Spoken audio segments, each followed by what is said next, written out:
এই গণ অভ্যুত্থানের পরে বিএনপির একটা গডফাদার, একটা আসনের একটা লোক যে চাঁদাবাজি করেছে, ওই টাকা দিয়েই তো গণভোট আয়োজন করা যায় বাংলাদেশে। তো যখন 5 তারিখে ক্যান্টনমেন্টে বিভিন্ন রাজনৈতিক দল গিয়েছিল, তারাও কিন্তু এই জায়গাতে ঐক্যমত, যে গভর্নমেন্ট তারা ফর্ম করবে বা কোনো কিছু, আমরা তো সকল দলকে ঐক্যমত জানিয়েছিলাম যে আপনারা আসেন, আমরা একটা ইউনিটারি গভর্নমেন্ট গঠন করি। সেটা তো তারা একমত হয় নাই। ওই যে আচ্ছা ঠিক আছে, ভবিষ্যতে তারা ইলেকশন করবে, জানে যে সরকার বিভিন্ন বিষয়ে কিছু প্রবলেম হবে, কারণ এই গণ অভ্যুত্থানের পরে একটা জটিল পরিস্থিতির মধ্য দিয়ে কিন্তু আমরা যাচ্ছি। তো তারা কিন্তু আসলো না, তারা এটা নেগেট করে দিল। এটা খুবই দুঃখজনক, এই রাজনৈতিক দলগুলো যে কাজগুলো করলো। যাক, এই লোকটা এখন আসছে, এই লোকটা আমরা সম্মান দিয়ে বিদায় করতে হবে। উনি আগের কি গ্রামীণ ব্যাংকে কি কাজ করেছে সেটা বিষয় নয়, উনি পুরো ইন্টারন্যাশনাল একজন সমাদৃত লোক। তো সেই জায়গা থেকে উনি কিন্তু একটা ইউনিটির জায়গায় কাজ করে চলছেন। এখন যদি তাকে কেউ প্রতারক বলে বা কোনো কিছু, এটা তো আসলে আমরা মনে করি যে একটা ক্ষমতার জন্য বাংলাদেশকে একটা অস্থিতিশীল জায়গায় নিয়ে যাওয়ার জন্য। জামায়াত বলে যে বিএনপির সরকার, এটা আবার বিএনপি বলে জামায়াতের সরকার। সরকার আছে একটা বিপদে, যে আসলে সে কার, সে পরিচয় তার নাই এখন।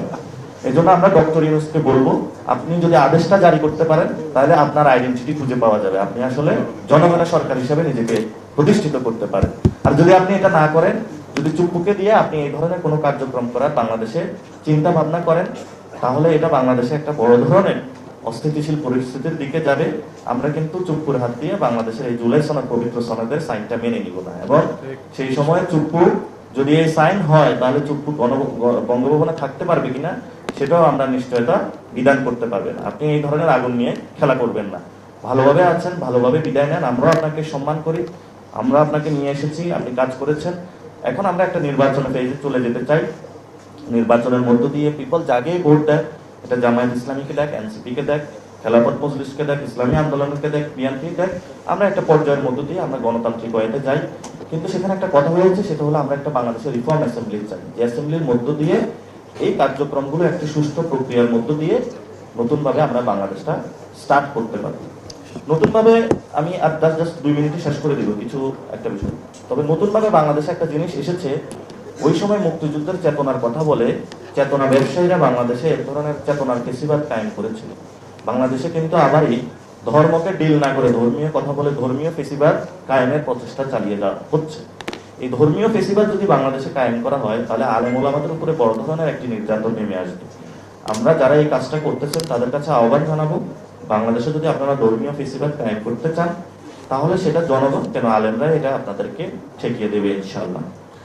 আরেকটি বিষয় হলো যে গণভোটের জন্য নাকি বিএনপির থেকে একটি দাবি উত্থাপন করা হয়েছে যে এটাতে নাকি অনেক টাকা খরচ হবে। এই গণ অভ্যুত্থানের পরে বিএনপির একটা গডফাদার, একটা আসনের একটা লোক যে চাঁদাবাজি করেছে, ওই টাকা দিয়েই তো গণভোট আয়োজন করা যায় বাংলাদেশে। তো তারা বাংলাদেশের এবং শেখ হাসিনার যে সম্পদগুলো আপনার আমার পকেট থেকে চুরি করেছিল, এই পকেটে এগুলো তো আপনার আমার সম্পত্তি রাষ্ট্রীয় কোষাগারে জমা হওয়ার কথা। এই জন্য আমরা বিএনপির কাছে আহ্বান রাখবো, আপনারা যেই ধরনের চাঁদাবাজি সন্ত্রাসী বাংলাদেশে কায়েম করেছেন, জনগণের টাকা লোপাট করেছেন, এগুলো রাষ্ট্রীয় কোষাগারে ফেরত দিন। আর যদি টাকার প্রশ্ন আসে একটা গণভোট আয়োজন করতে, যে টাকা যাবে এটা আপনাদের একটা আসনে। এবং ওই যে ঢাকা মহানগরের একজন নেতা আছে যে নয়ন, ও যে টাকা চাঁদাবাজি করেছে, দুর্নীতি করেছে, এই টাকা দিয়েও একটা বাংলাদেশে গণভোট হওয়া সম্ভব। আরেকটা হলো যে আমরা ওনাদেরকে এতদিন জমজমের পানি দিয়ে পরিষ্কার করতে চেষ্টা করেছি, এখন ওনাদের মাথাও ক্লিন হয় নাই, বডিও ক্লিন হয় নাই, কিছু নাই। এই জন্য আমরা মনে হয় এখন ওনাদেরকে বুড়িগঙ্গার পানি দিয়ে একটু পরিষ্কার করতে হবে। যদি আমরা এই ধরনের যারা সিনিয়র নেতৃবৃন্দ আছেন রাজনৈতিক এই জন্য অপসংস্কৃতি থেকে যদি লাঠালাঠি পাল্লাপাল্লি এগুলো থেকে যদি আপনারা বেরিয়ে আসতে না পারেন, তাহলে আপনাদেরকে আমরা বুড়িগঙ্গার পানি দিয়ে একটু গোসল করাবো, যাতে হলো ভবিষ্যতে আপনাদের ব্রেনটা একটু খোলে। এর চেয়ে তো আর মকারি আপনাদেরকে করতে পারি না। আমাকে এমনি বলা হয়ে থাকে আমি নাকি বিএনপির ব্যক্তিগত বা জামায়াতের বিরুদ্ধে কথা বলি। আমার তো ভাই আপনার সাথে কারোর সাথে পার্সোনাল কোনো ক্ষতি বা সম্পর্ক নাই। এখন আমি এখানে রাজনীতি করতে আসছি, আমাদের এখনো ছোট বয়স, আমাদের এখনো মাথা আমরা কারোর কাছে বিক্রি করি নাই, ফলত আমরা সত্য কথাগুলা বলতে পারি। এই জন্য সত্য কথাগুলা বলি। তুষার ভাই এখানে বলেছেন, আপনারা অনেক আলেম ওলামা এখানে বলেছেন, আপনাদের কাছে আমাদের একটা এনসিপির পক্ষ থেকে নিবেদন থাকবে, আপনারা কি বিএনপিতে যান নাকি হলো চরমনাই হুজুরের দলে গেলেন না জামায়াত